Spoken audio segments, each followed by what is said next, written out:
I went up to the UN in February 1993 as the ambassador of the United States. Most of the meetings don't take place in that fancy room, but in a room farther back. They're kind of informal. I get in there, and I see there are 15 members of the Security Council, and I'm the only woman. 14 men from all different parts of the world are sitting there looking at me, and I think to myself, okay, so I'll just see who's who and if they like me and what the mood of the room is. And all of a sudden I look and I see this sign in front of me that says, United States.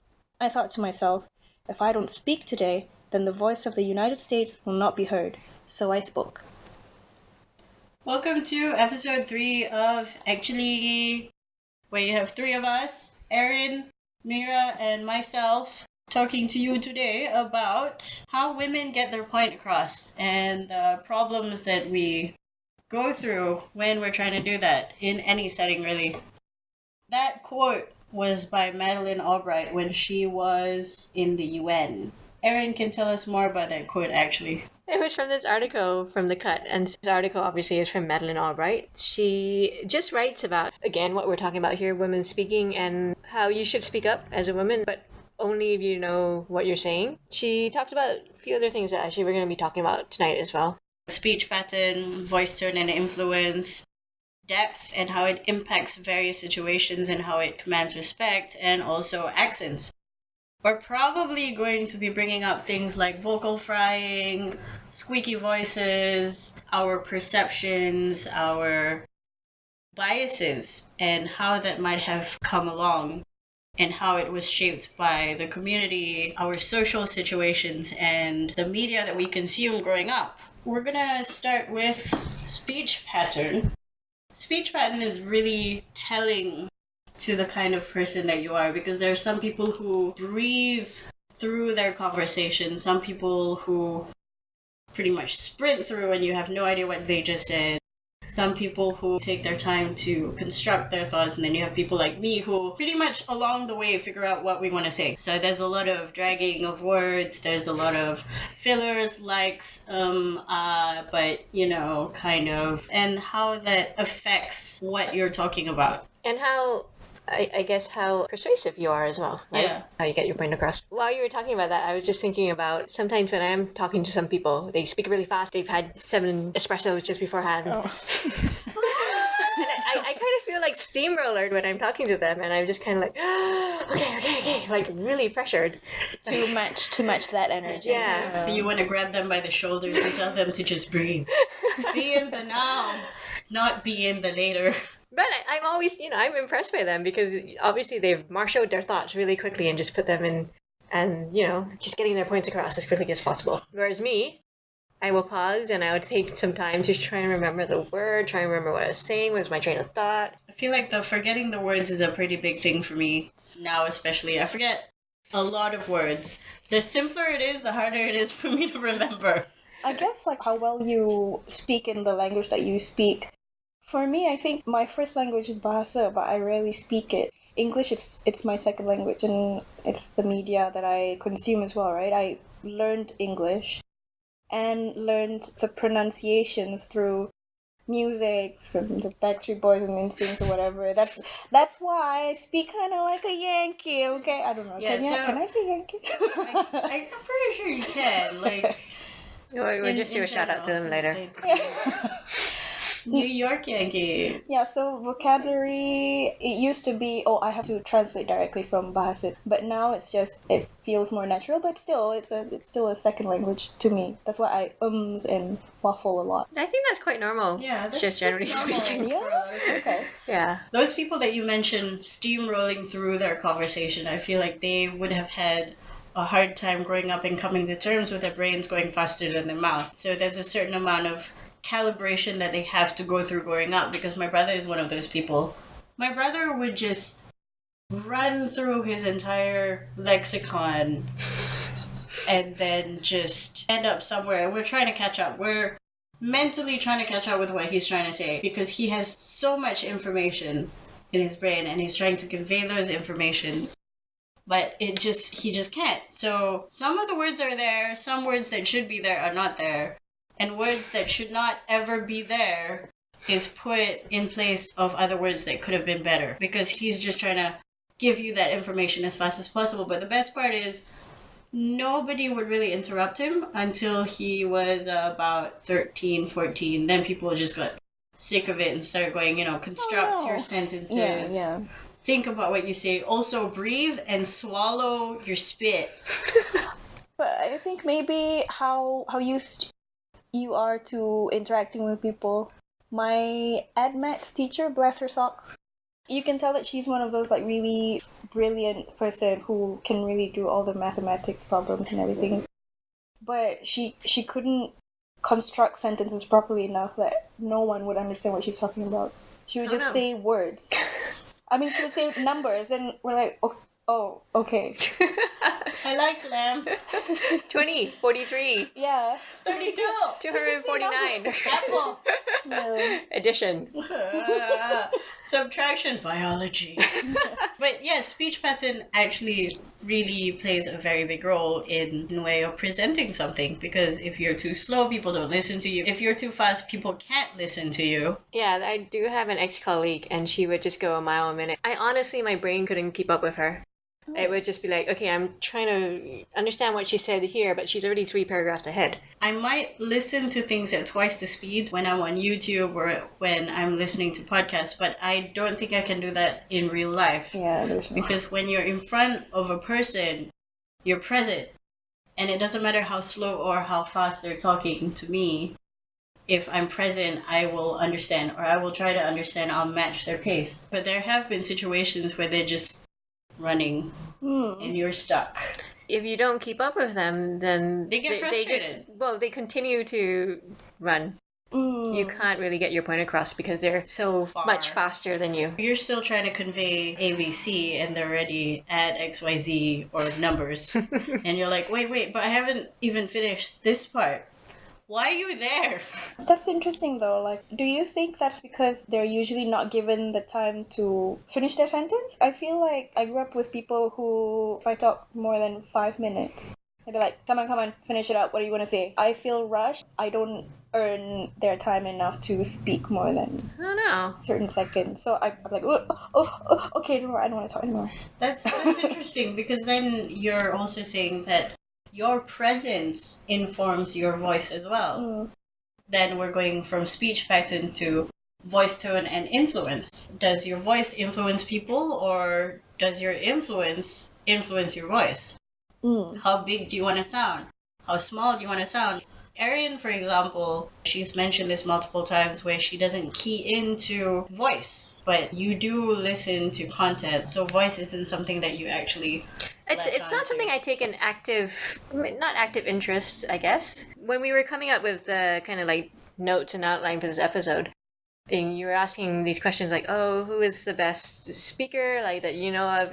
I couldn't really think of it because it's not something I actively think about. If somebody is convincing to me, I don't really think about whether it's their voice or the way they spoke. I think more about the content. But at the same time, I do understand that perhaps I am missing out on something if I'm not thinking about that as well, because obviously that will influence people. What I'm saying is I think it influences me, but I'm not conscious of the fact that it's influencing me. I'm very conscious of the fact that certain voices, certain patterns influence whether or not I want to listen to a person, and they're pretty big biases. It's something that I have, as a person, have to grow out of, because they're quite debilitating. If you hear somebody talking and they kind of have a squeaky voice, or they vocal fry, or they do annoying vocal tics. I mean, for sure, yeah, if somebody is annoying, then I will immediately think, oh, that person's voice is annoying, or the way that they're talking annoying. But if they're being especially influential, I don't really think about that. Okay, let's say Alexandria Ocasio-Cortez, the new congresswoman. Yes. She has a squeaky voice. She's got this really... She's got a sorority girl voice, but every time I listen to her, though, her content is important enough I agree. for you to listen to. And I have a feeling it's because I'm consciously making that decision to listen. If it was maybe 5 or 6 years earlier, I'll be like shutting down this person, going, no, I don't want to listen to you. Because I can feel the urgency in her voice, even though she has that sorority voice. But of course, I was playing a video of her speaking, and someone else just suddenly walked into her room without context, or you don't know who that person person is, and you don't really take time to actually listen to her content, you'd be like, oh, what are you listening to? That's kind of annoying, turn it down. I'm like, no, she's talking. Pay attention! Like, yeah, I can feel the passion. For example, like, I have seen a couple of her videos, and I have to say I've definitely not thought, oh, that's annoying. I have definitely thought that's annoying. Definitely. Okay. But the content of her words far outweighs the annoyances I feel from listening to her childlike voice. But that is also because I understand that when we get excited about something, when we get heated about something, our voice goes higher. When we want to command respect, for example, if you think about Hillary Clinton, if you think about Margaret Thatcher, when they came into office, when they came into a position of power, they started to slow down their speech pattern. They started to lower their voice to match their audience, which is predominantly male. So they had to match that kind of power. But whenever they got really excited, their pitch goes up again. It's something that is very human. When we're excited about it, we speak faster, we speak higher. We know a man who speaks like that. Oh, I have a friend. We're not going to name names, but I know for a fact that if I make him angry enough, he will become squeaky. And it is hilarious. But that's what I mean. You can have a lot of emotion behind a higher pitched voice. It gives you a sense of urgency or excitement, or it makes you want to get involved, which is why in the service industry you always have the happy, higher pitched, more welcoming person, as opposed to somebody who sounds like Daria, who's gonna be like, yeah, what do you want? No. In blue, why?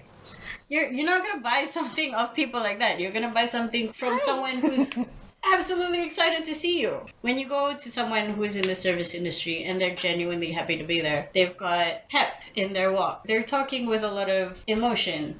They're excited to show you their wares. They're excited to talk to you about insurance and whatever. Or they're very good at pretending that they are. or they're very good at pretending. And I feel like if you're in a position of power, when you're trying to be serious, pep, excitement just somehow doesn't apply anymore. So when you're listening to Alexandria Cortez, you realize that when she's talking, she's really putting her foot down. She's really excited to get people to understand what she's feeling, what other people are feeling, and she's speaking on behalf of the people instead of on behalf of not the people. Again, we're talking about my biases when I listen to somebody who is too peppy, like a morning person attacking you in the morning when you're not a morning person. I don't know if that analogy works, but Who's a morning person? Hi, how are you? Hi. Please dine at home. Can I share something that's maybe not very relevant to this? Go ahead. I was once taking a flight, an Air Canada flight to the US, and I got on the plane at the UK and I had to wake up super early, 5 a.m., whatever. I was not awake. I was not happy to be awake. I got on this flight and I had been living in the UK where generally people aren't that excited. I have to say, it might be the weather or whatever. Definitely the weather. I would say people in the United Kingdom see the sun 5 times a year. I get on this plane and I feel like this air stewardess just basically accosted me with her pep. And I just felt like, oh my God, I am going to the US. Is this what it's going to be like for the next 2 weeks? Hi, Erin. Hi. Very excited, very peppy. And it was too early in the morning for me. And also I had absorbed the British weather and climate. Erin is now grey. Grey is the English weather. Now let me talk to you about English weather. Like, just a little bit of a segue. I want to complain about English rain. You guys have no idea what rain means until you've come to Malaysia. We have water droplets as big as pigeons falling on our cars. On the other hand, 5 days of constant rain. In the UK. Meera had pointed out Malaysian rain is very cathartic. It's like having a good cry, but then you have a headache afterwards, or your nose hurts. But it feels good. It feels good. You've let it all out. English rain is like Drip. being poked in the arm Drip. repeatedly Drip. by a toddler Drip. for 5 days. Drip. It's like being spat on by somebody who doesn't really want to spit at you, just wants to like piss you off a little bit. It's like that fan that blows out mist, but it's bigger than mist, so you actually get wet. Not in a good way.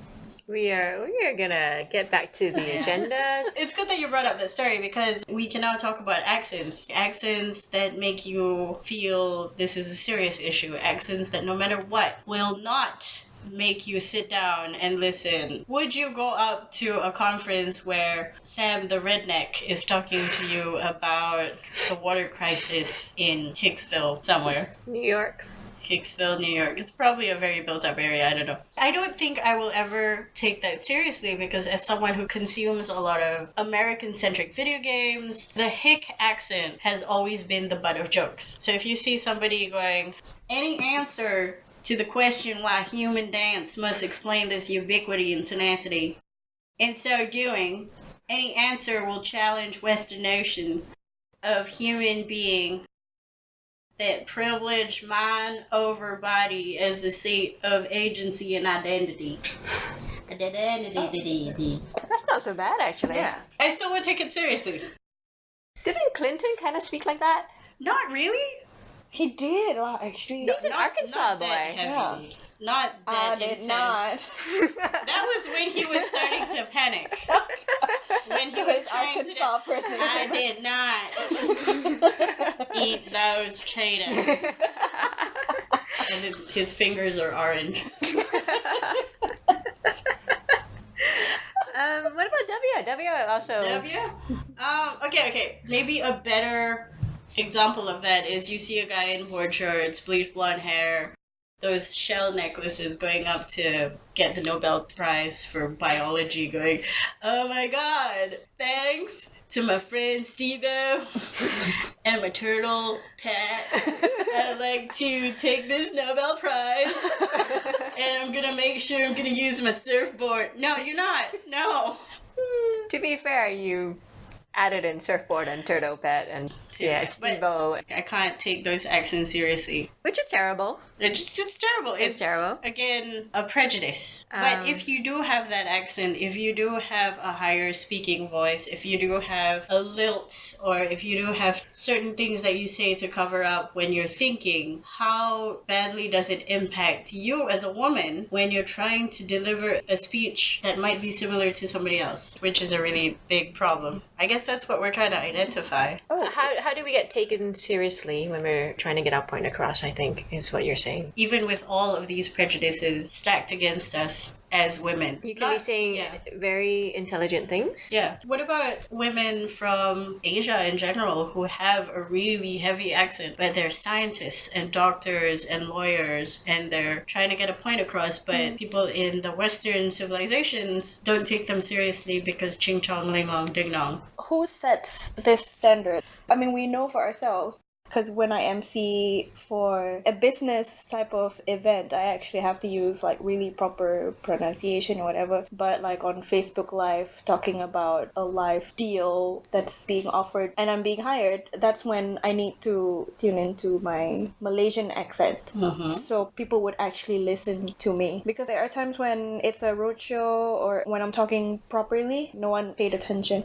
But I have to like get down on the ground with people and talk normally. Not abnormally or normally. Either one is not abnormal or normal. It's just that I have to like really prove to them that I'm like, hey, I'm Malaysian. I'm actually speaking to you instead of like really sounding proper. It's good that we have that perspective because Meera comes from that background, Master of Ceremonies. So you would think that people listen to you automatically. If I'm not mistaken, the opposite is true, where they don't listen to you. Yeah. How do you get them to listen to you? One reason that they don't listen to me if I'm talking properly, like a proper English with proper pronunciation, is because, I'll just sound like a recording then.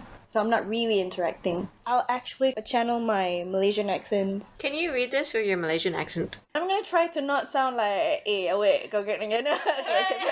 Okay. You're gonna do two different ones. You're gonna go Pasar Malay, the street Malay that you find in KL, and then you're gonna do one of the regional dialects that you're most comfortable with. But you have to tell us what it is. Dialect? Really? Yeah. What's the difference between the two?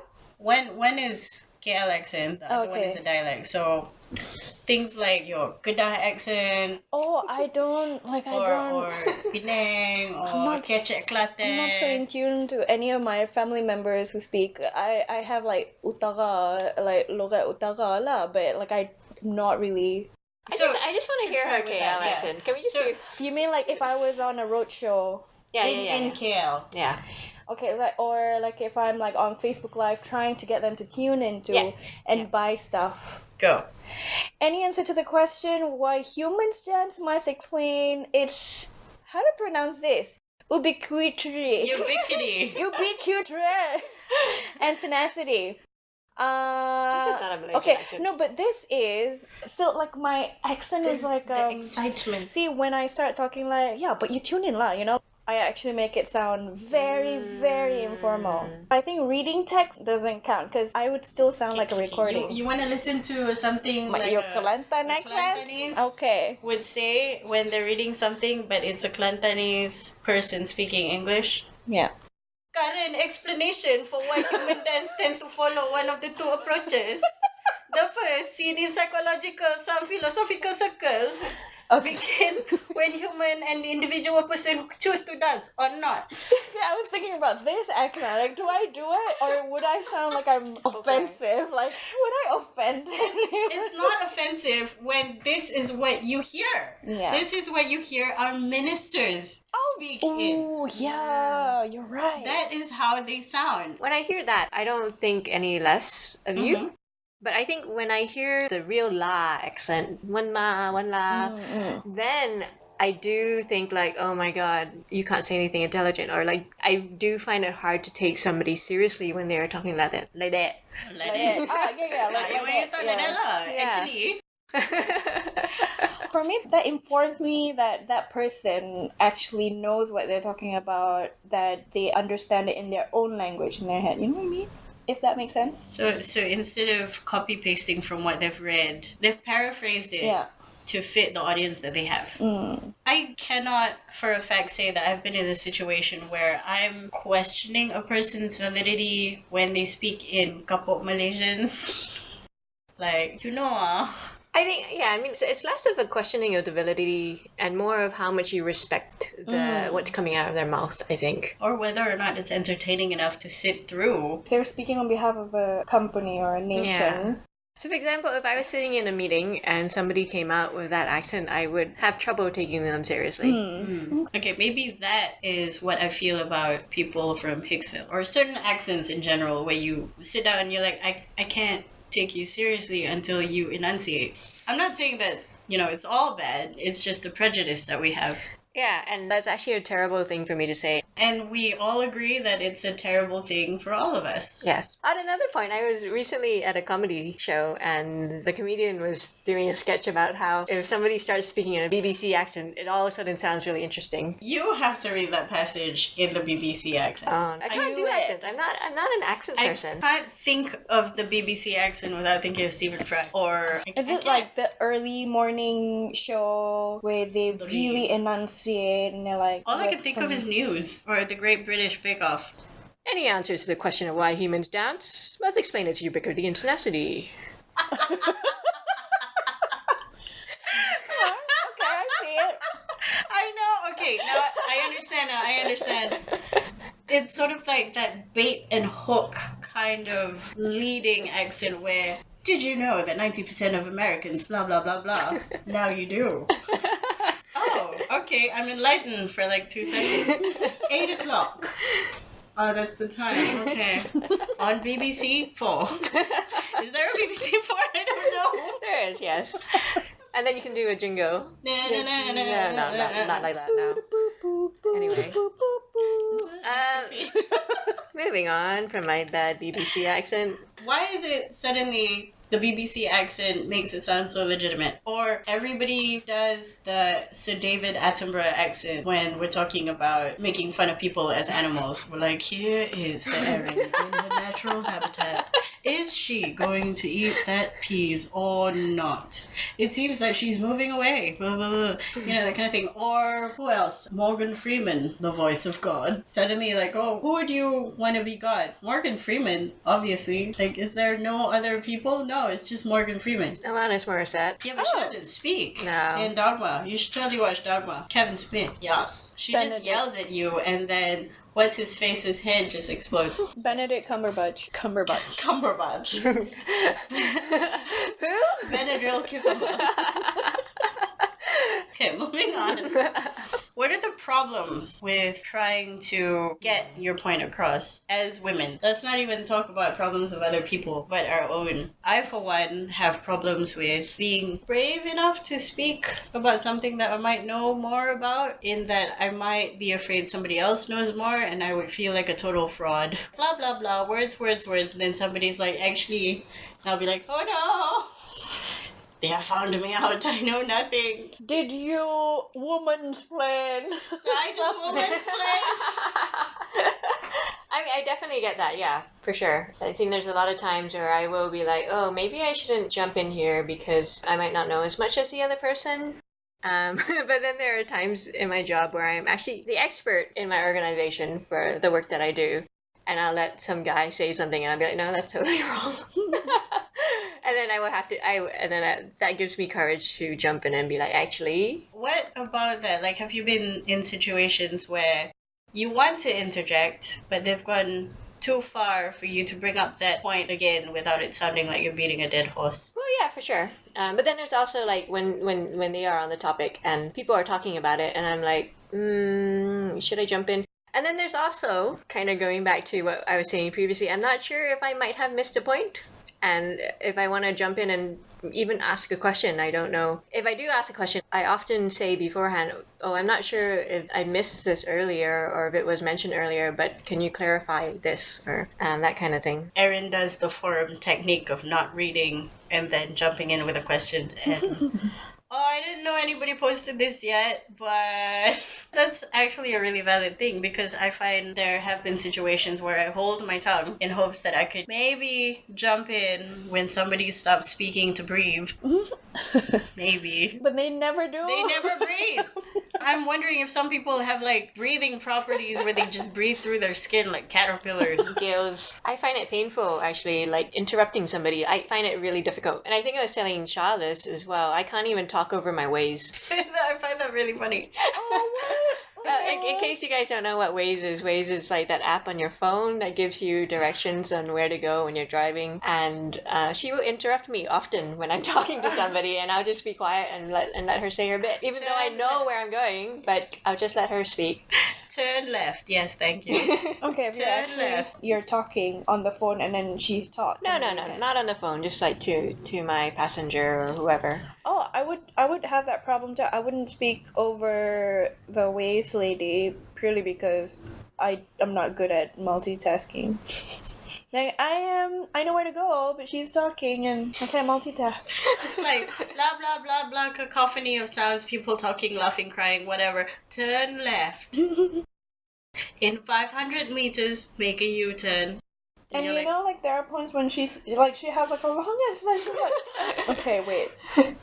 When does this end? Why is this Jalan street name so long?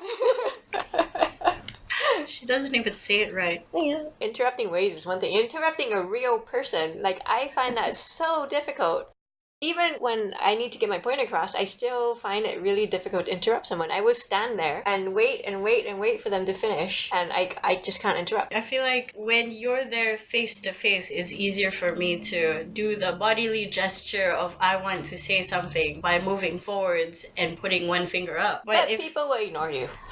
It really depends. It really depends on the people you're with. Throwing things at people helps as well if you know them well enough and they want to attack you with a fork. I find it a lot harder when you're in a game with someone over a Skype or Google Hangout call or on Discord because they cannot see those cues and things go far before you're like, you know what, I should say something. You know what, moment's gone. Nobody needs to know that. My joke is gone. It's ruined. I'm just gonna go to sleep now.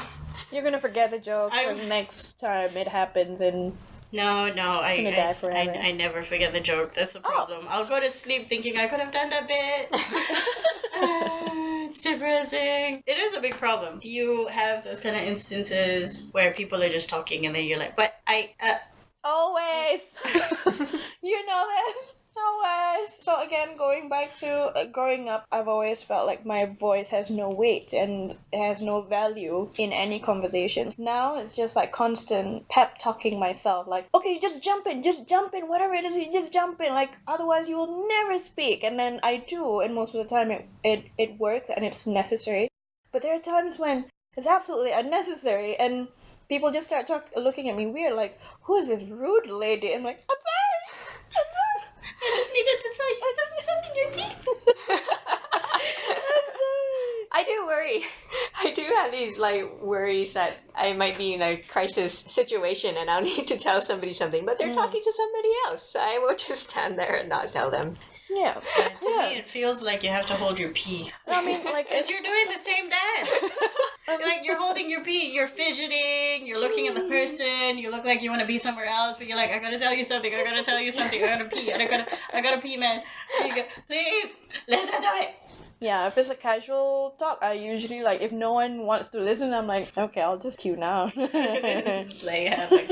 Us not speaking over people. And then there's people speaking over us when we're trying to get our point across. And for a lot of those times, the people speaking over us would be men who think they can deliver better what we can do better than them because we're actually a leader in that field. For example, Erin has been through many a conversation like that where she had to speak louder so the guy would stop speaking over her. I think I've developed the consciousness over the past few years of, okay, this guy's speaking over me, and my gut reaction is to just stop speaking and to listen to him, because that's polite. Yeah. That's what you do when somebody is speaking. You listen to them. But if I'm trying to get my point across and my point is important, if he's being especially rude, I will just continue speaking and speak over him. And hopefully at one point he will stop and continue listening to me. It's very funny though, when you're speaking over somebody else and you're trying to make a point, your voice turns from, and I say you in the general sense because I do this as well, I don't know who else does this. It goes from this smooth, lilting, compassionate,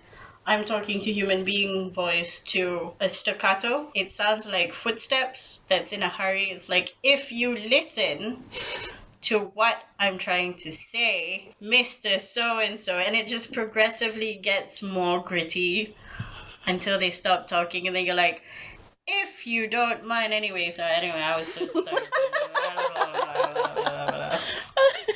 You're trying to make sense of what they're saying at the same time you're trying to say something. So you have to do dual channel voices. And I think this happens both in kind of business situations, but also social situations. I do find myself being spoken over sometimes in social situations as well. And it's generally because, obviously, whoever, but most of the times, a guy, he wants to show off his knowledge. He wants to impress people with his knowledge. And it just feels completely unnecessary. Even in social situations? Yeah, in social situations. Like at parties, like, hey, I'm kind of a big thing.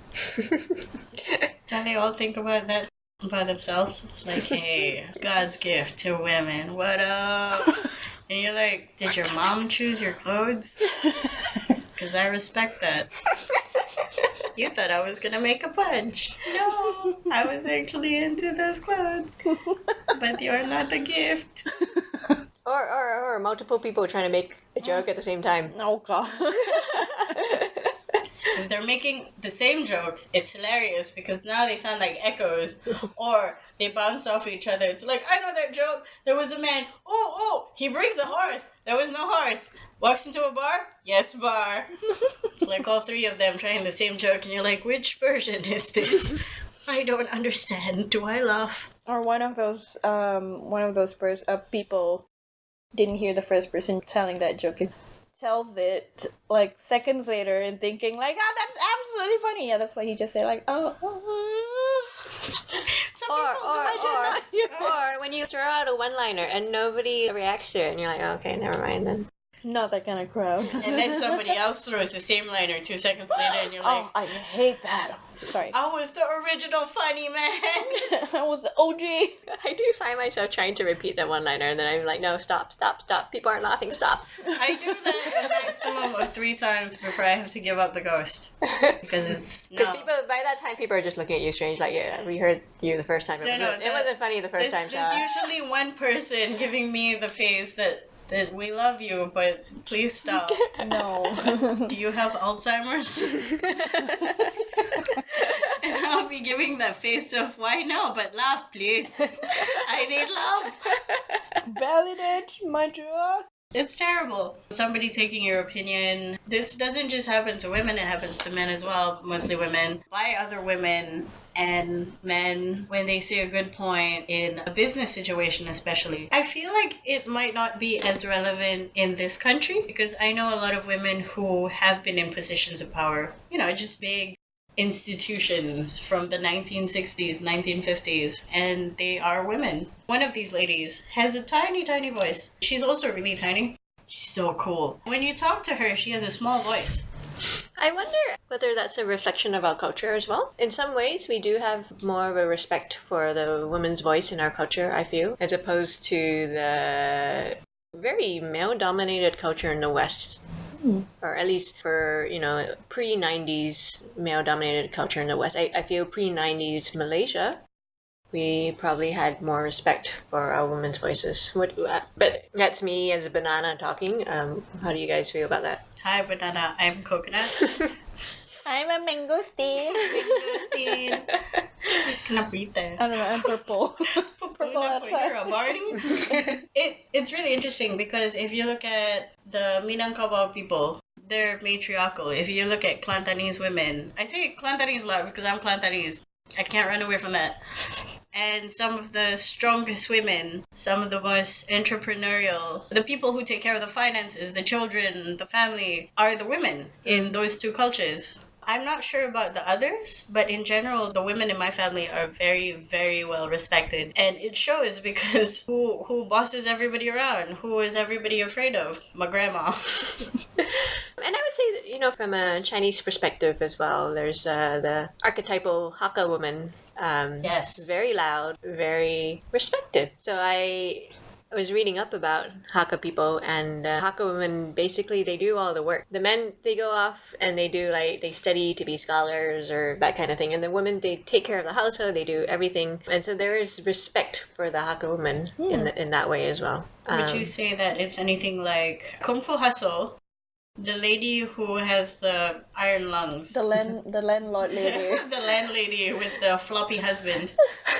I've not watched that movie, but I have seen her. I've seen her as a meme. I have seen her as a meme. So she has a cigarette in her mouth, and with the curlers in her hair. Yeah, she inhales, and the entire cigarette, newly lit, just goes from just lit to where the filter is, and then she screams, and everything gets demolished where her voice hits. But that's part of her kung fu step, though. I don't know, move. I feel like attack move. Yeah, it's her attack move, but at the same time, that's totally relevant. In a Asian household, yes, dads are scary, but they have a tipping point, and most of the time they don't really partake in making sure the child behaves.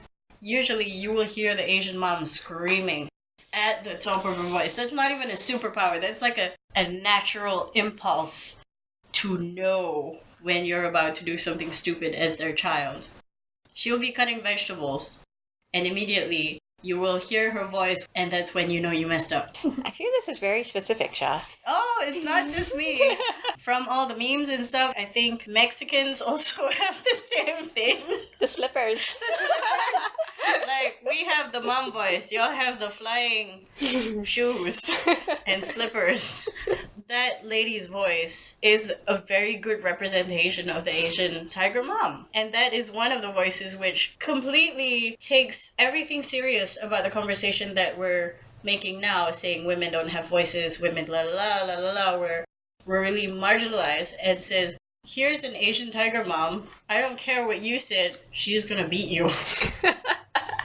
That is her power. The funny thing is we don't see these powerful, strong women that we surround ourselves with in actual positions of power that can change laws, that can make legislation. And I'm wondering why, because the majority of them are too busy taking care of everything. I did see an interesting statistic in terms of pay in Malaysia. So women and men get paid the same for the same level of work. It's just that there are actually more men in higher positions of power. So I thought that was really interesting.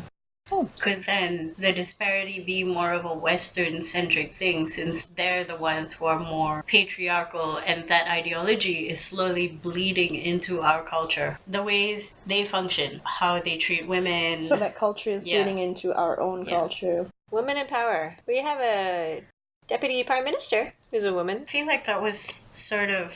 She could be the prime minister, but I feel like she's held back by somebody I really don't like.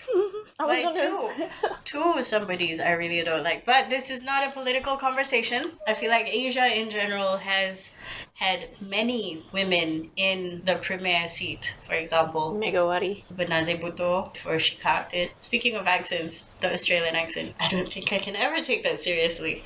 But back to women in position of power and Australian accents. Let's go to New Zealand. She's a pretty well-spoken lady. Her voice might not be in that lower register. I have many times and in many occasions actually sat down to listen to her policies, listen to her talk about certain things, especially in light of the many, many killings and death. You kind of listen to those women. I mean, maybe this is not the right thing to say, but the fact that there was a woman in power at the time of the terrorist attacks in New Zealand, because women are seen as more matriarchal, more kind of motherly and compassionate. Yes, compassionate. Empathetic, yeah. There was a lot of talk or feeling about that she was healing or taking care of the country, just, cuddling it. I feel like that is really healthy, though, instead of going, we need to strike down on terrorism, we need to ban this, ban that. Look at the difference between that and 9/11. Yeah, I agree. Instead of healing, there was a lot more control. It's a little bit like parenting, isn't it? Like, instead of saying, it's okay, we can learn from it, it's, no, you've done this, now I'm going to constrict you even further. Again, I find it really interesting that her voice is considered a voice of compassion, calm within calamity, and things like that. I mean, yeah, it's definitely I think it would be difficult to have a man in power and for him to be portrayed with those traits. Do you think somebody like Justin Trudeau, although he's exhibiting those kind of similar tendencies, could it be construed as false, as in something is missing? No. You're talking about like similar behavior or traits, right? Yeah. I think he just wouldn't be described in the same words, is what I think. And I think because Trudeau also comes across as a caring figure. Whereas if you had somebody like Trump saying the same things, it would feel really off. Yeah. Again, it also is dependent on his delivery, because you never expect somebody like Trump to mellow out and be compassionate unless it plays a role in him getting something that he wants. So of course it's gonna look fake. Do we have to bring Trump up in every single episode? I don't know. You bring it up all the time. And this is only episode 3. Hey guys, thanks for continuing. Shout out to Trump. Yay! I guess it's our Trump card now. Oh. We're gonna have a Trump button. Can we just bring Trudeau up and everyone? Yeah, he's a very good-looking guy. Yeah, indeed. Dreamy. Okay. I understand now people's obsession with JF Kennedy when I was younger, or seeing all these old video clips of women swooning over men in a position of power. At that point, I was really young, and I was like, why would you be attracted to somebody so old? And now I understand, being also somebody who is kind of old. Speaking of bringing up men that we are possibly interested in, I'm going to bring up Darren Brown. Okay, we're there now. Shaw and I have been watching some Darren Brown shows, and he's been very heavily using social compliance, actually, to get people to do things. And I thought that was quite interesting in the context of what we were talking about tonight as well. Especially, with the passage that we started out with the Madeleine Albright passage. And she was, coming into this room full of 14 men in a very powerful position. And her gut reaction was to think, okay, let me see how I can fit in here, and whether if I speak, how it will be received. She was very much looking out into the waters and seeing how deep they are, whether there are sharks. And I think that I might be wrong, but I feel like that's something women are very, very attuned to doing. So that's why I think perhaps we don't tend to speak up as much. I can confirm for a fact that happens a lot in our community, because you hear people say, don't speak up, you only cause trouble. Oh, yeah. You shouldn't say that, nanti kena marah. You shouldn't do that because you'll call attention to yourself. And for me, I feel like you need to call attention to yourself. You need to be very secure in what you're trying to say, especially if you're marginalized. That's the best time to make people uncomfortable, is when you're uncomfortable. So you spread that discomfort. At least they'll figure out why you're being pissy instead of going, oh, she's having a bad day again. Oh, typical woman. But you also do need to feel that you have that support at your back. At least for me, I can't be the lone voice speaking up. I need to know at least that people are agreeing with me in the background, even if they're not speaking up to agree with me. I need to feel that, okay, I'm speaking up, but I'm also speaking on behalf of some people as well.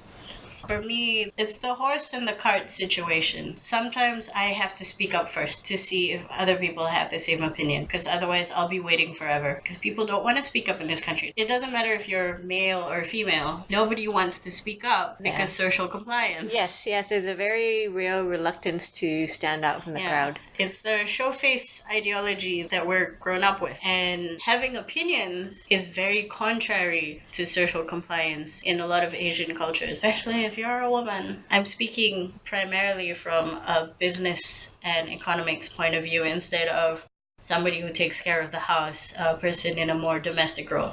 Yes, so that lady in Kung Fu Hustle exists in a more domestic situation. The Tiger Mothers exist in a more domestic situation.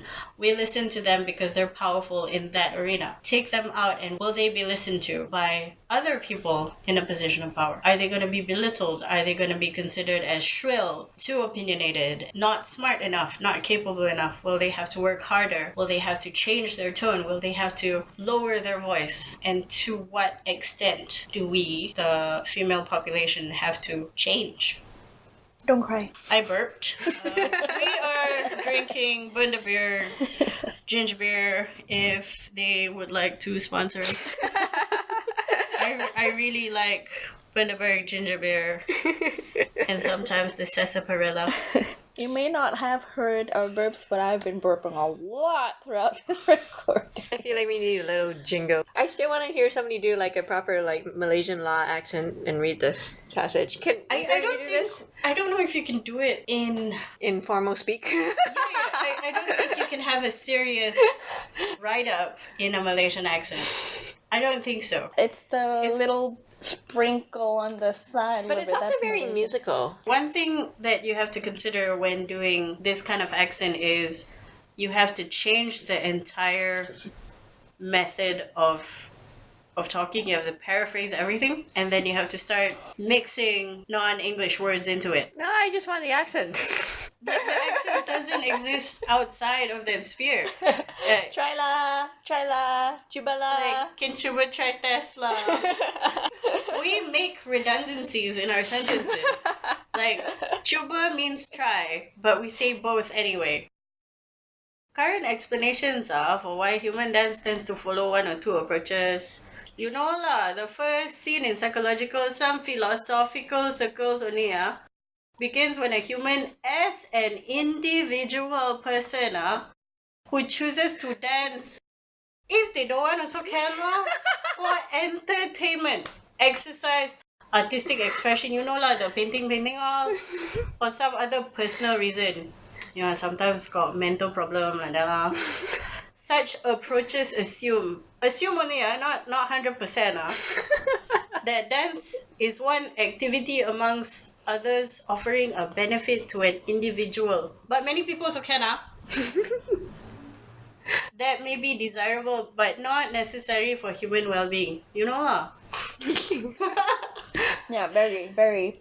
Women that I feel have made big impact, that have given me so many things to think about, and I love the way they speak. I love the way their tone is. They still sound like women, which is great. Instead of having too low a voice, their accent is fine. I have no problems with the way they speak at all.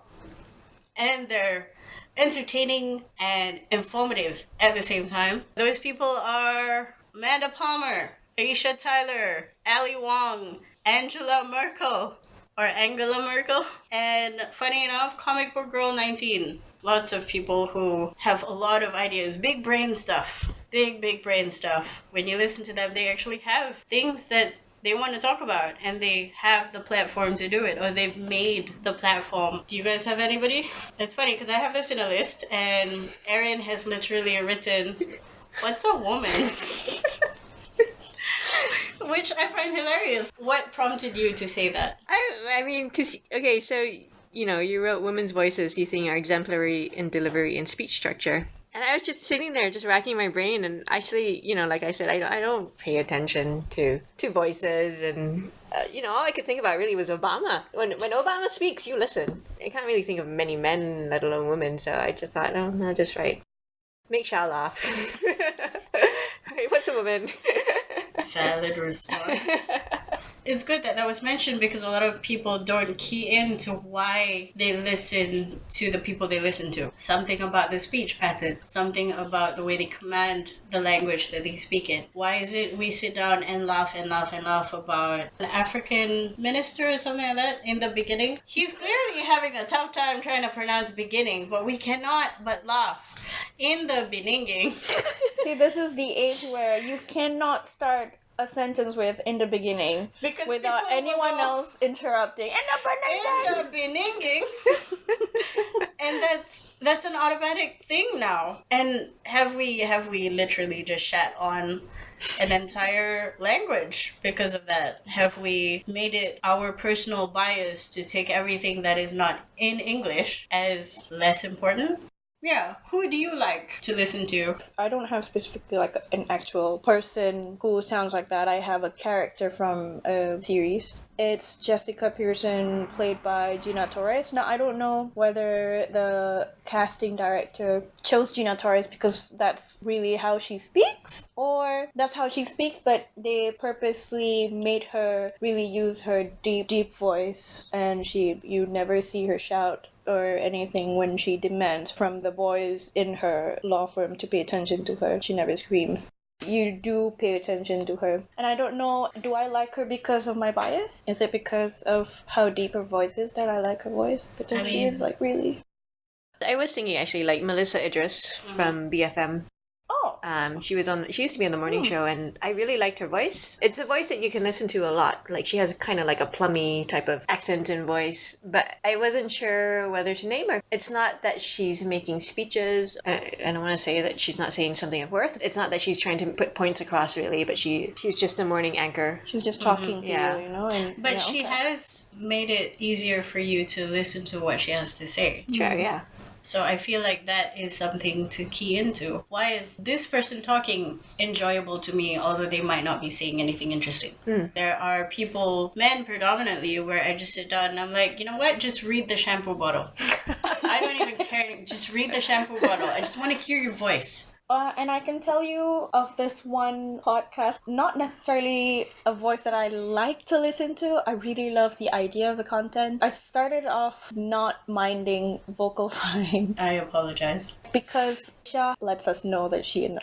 Yeah, right? See, that comes from the fact that, like, if I don't make this complaint, nobody will. Yeah. I'm going to complain now. To begin with, whenever someone vocal fries on the radio or something that we're listening to, there's a girl that vocal fries. Or a guy vocal fries. She would complain about it, and I would be like, oh yeah, but maybe that's just how they have talked their whole lives, and they're just doing it unintentionally. After that, maybe it took years, but I gradually realized that, I really don't like vocal fries. There's this podcast that I find the content really good. I really want to listen to more so badly, but the voice, she vocal fries every end of her sentence. And even the beginning. Sometimes all of her sentence. Her entire sentence is...